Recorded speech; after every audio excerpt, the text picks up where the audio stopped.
Hello everyone, changing সেন্টেন্সের ধারাবাহিকতা ক্লাসে আজকে একটি পার্ট নিয়ে আলোচনা করব, অ্যাসার্টিভ টু ইন্টারগেটিভ। এই অ্যাসার্টিভ টু ইন্টারগেটিভ চেঞ্জিং সেন্টেন্সে খুবই একটি গুরুত্বপূর্ণ পার্ট।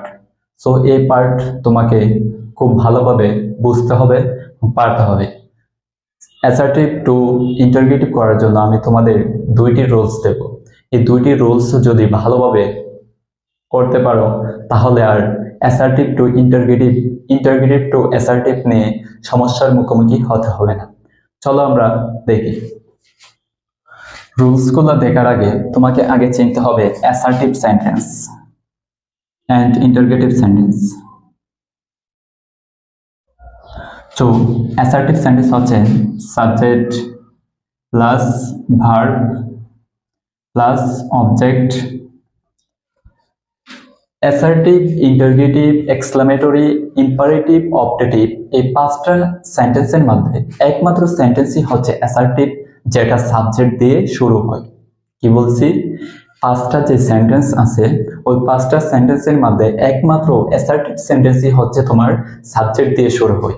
তো অ্যাসার্টিভ চেনার জন্য সহজেই সাবজেক্ট থাকলে মানে হচ্ছে assertive sentence. So subject plus verb plus object. তারপরে আসি interrogative sentence.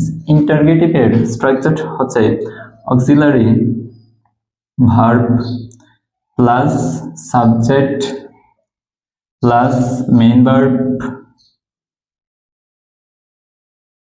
Plus extension plus question mark. এটা হচ্ছে ইন্টারগেটিভ সেন্টেন্সের স্ট্রাকচার। ফার্স্টে হচ্ছে auxiliary verb plus subject plus main verb plus extension plus question mark. Interrogative sentence চেনার জন্য প্রথমে হচ্ছে অক্সিলারি ভার্ব দিয়ে শুরু হবে, শেষে হচ্ছে কোয়েশ্চন মার্ক থাকবে। এই হচ্ছে তোমার অ্যাসার্টিভ এন্ড ইন্টারগেটিভ সেন্টেন্স চেনার উপায়। এখন আমরা রুলস নাম্বার 1 নিয়ে আলোচনা করবো। দেখো, রুলস নাম্বার 1-এ আমি 3টা পয়েন্ট দিয়েছি। এই 3টা পয়েন্ট যদি কেউ ভালোভাবে আয়ত্ত করতে পারে তাহলে তার আর অ্যাসার্টিভ টু ইন্টারগেটিভ নিয়ে সমস্যা হবে না। দেখো, 1 নম্বর পয়েন্ট হচ্ছে টেন্স অনুযায়ী অক্সিলারি ভার্ব বসাতে হবে। টেন্স অনুযায়ী অক্সিলারি ভার্ব বসাতে হবে। 2 নম্বর পয়েন্ট হচ্ছে নট থাকলে নট বাদ দিতে হবে, আর যদি নট না থাকলে নট নিয়ে আসতে হবে, এন্ড ওই নোটটা হবে সংক্ষিপ্ত আকারে। নট যদি না থাকে নট নিয়ে আসতে হবে, ওই নোটটা হবে সংক্ষিপ্ত আকারে অক্সিলারি ভার্বের সাথে।